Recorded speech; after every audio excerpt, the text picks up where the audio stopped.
Now, everybody's panicked over Hillary Clinton. Oh my God, she had a fainting spell. She has pneumonia. So we have to do backup plans. Now, I think that story is overblown, but apparently a lot of you disagree. And you think, oh my God, whether you're a right winger, that's it. I knew it. She's sick and hence mentally unstable. I don't know how you make that logical connection. I don't get it at all. If you are progressive, some of you are excited. Oh my God, here we go. Here comes Bernie Sanders. Okay, now, I'm going to be very clear about what I think should happen in the very, very unlikely scenario that she steps down. I'll save that for the end. First, let me tell you, what is that scenario? How does it work? Well, the guy who brought it up is Don Fowler, former head of the DNC. And by the way, during the Clinton era. So he is very connected to the Clintons. So I don't know why he's so into Politico saying these things. But he says, now is the time for all good political leaders to come to the aid of their party. I think the plan should be developed by 6 o'clock this afternoon. He said that yesterday. That is the plan to replace Hillary Clinton. Now, okay, very important to be clear on this. You cannot replace her if she doesn't want to go. That is not a thing. That is not an option. You might want it to be an option, but that's not an option. It's not how it works. So the only way that she steps down is if she steps down. If she is too ill to go forward, something else worse happens to her, God forbid, or she says, hey, you know what?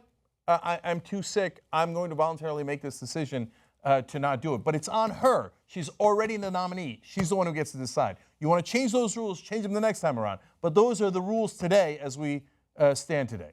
And now Fowler goes further and he says, it's something you would be a fool not to prepare for. Those are some pretty strong words. Of course, the Clintons yelled at him and he had to walk back those comments a little bit today. But he made them. And unless Politico is wildly lying, and I don't think they are, so apparently some people inside the Democratic Party are at least getting ready for the possibility that Hillary Clinton might become too ill to continue. I view that as very, very slim. But okay, now let's talk about what happens if that is the scenario.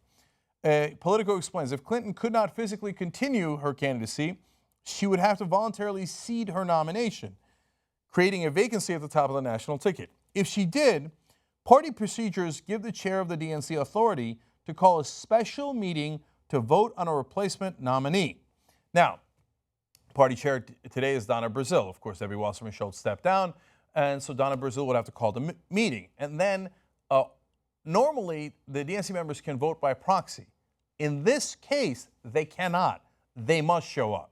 So the locus of activity for all those political questions, they explain, would then move to the 447 members of the Democratic National Committee. Now, you don't need all of them to be there, but you do need a majority of them, and they do have to show up to actually vote.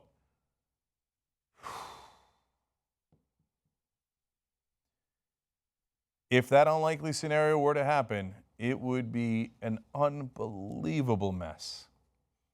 Because that's the Democratic Party establishment. Who's the person they should put in? Now, not only if you're his supporter, but if you have any rationality or logic at all, the correct answer is obvious. The person who came in second and almost beat her, Bernie Sanders. You think the Democrats are going to do that? I find it inconceivable that they would even consider the options. Half the articles talking about this don't even mention his name as a possibility. Oh, okay. So then Don Fowler says, and there's a coded message in here, and I'll break it down for you. He says, there should be a concerted, unified effort on behalf of the president and the Democratic leaders in the House and the Senate, and from the officials of the DNC as well. Now, he goes on to talk about more about how they have to be unified. Like, what would be ideal is if they had a unanimous vote. You think they're going to vote unanimously for Bernie Sanders? No. That's the establishment saying, hey, we wrap this thing up right away, and then we yell at all the other Democrats and progressives in the country, but bow your head. We have to be unified. The most important thing is to be unified. Now, I already told you who your new leader is going to be, so don't come around here talking about democracy. You bow your head. Okay. Nearly inconceivable that they would pick anybody but Biden. The only other option, I think, is Kane, because he's the VP on the ticket. So those are two establishment guys. Now, look, I've got a soft spot in my heart for Joe Biden. I like him a lot. I even tweeted out the other day. I rewatched his speech at the DNC. I liked it so much. We own the finish line. Come on, we're America. Okay, God bless Joe Biden. Now, here's my answer to whether it should be Joe Biden. Hell no. I could go stronger. But no way, no way, no way. You will not get unity. You will not get unity. No way.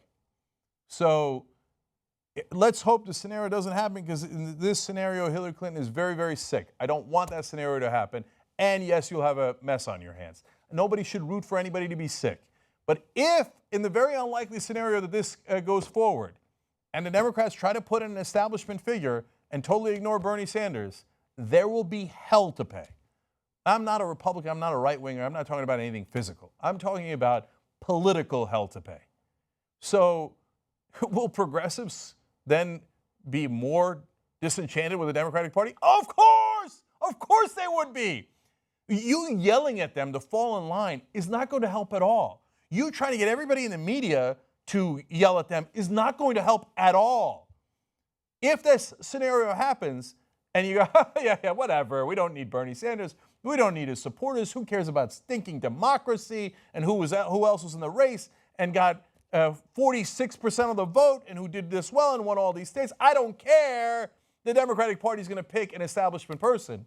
You are asking for a world of political hurt.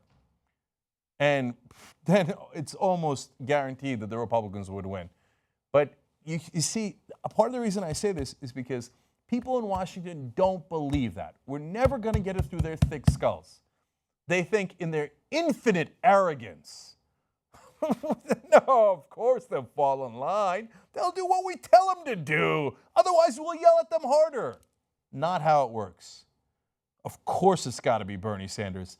In that unlikely scenario, how many times do I have to say it? Brian Fallon, by the way, spokesperson for Clinton, says, I think by the middle of the week, she'll be out there campaigning as aggressively as ever. I actually think this story about her health is overblown, and maybe I'm wrong. That's my take on it. That's my conclusion based on what I see, and you might have a different conclusion. That's my conclusion. And I think that the Trump people love this, and they're blowing it out of proportion with the help of the media.